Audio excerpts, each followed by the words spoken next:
Returning now to the Panhandle Crops Field Day with our beef cattle specialist, Dr. Paul Beck. And Paul, usually at these field tours, we don't really have livestock specialists, but what are you here talking about today?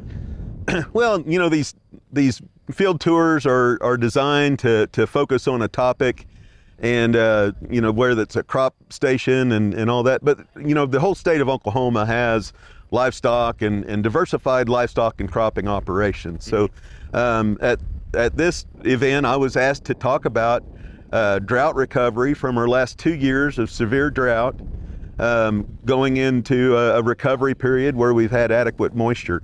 I was looking at some of the records, and in the month of June here in Cimarron County, they've gotten more rain than they did for the previous 22 months. So, it was severely dry, and then we've got some adequate moisture, so good growing conditions. So, they wanted to hear about how to recover from the drought the most effective way. So what are your management strategies to help with that? Well, it's the same here as it would be in central Oklahoma, eastern Oklahoma, or anywhere. That's kind of surprising. It is surprising that plants need sunlight, water, and nutrients to grow.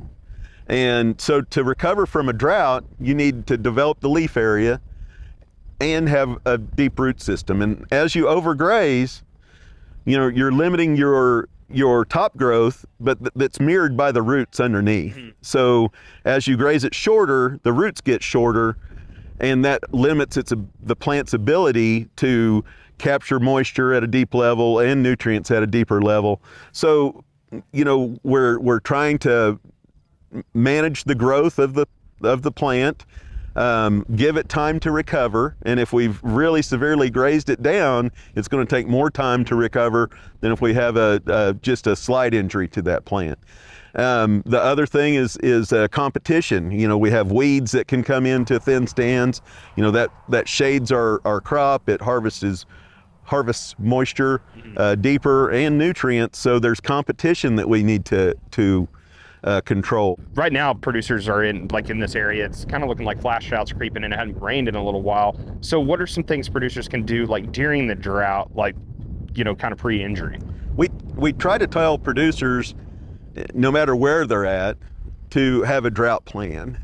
And that gives you the ability to set benchmarks and understand ahead of time, we're going into a dry cycle, we're short on forage, so we need to take this step to manage our stocking rates. We need to take this step to limit the injury to our forages so that it can recover later.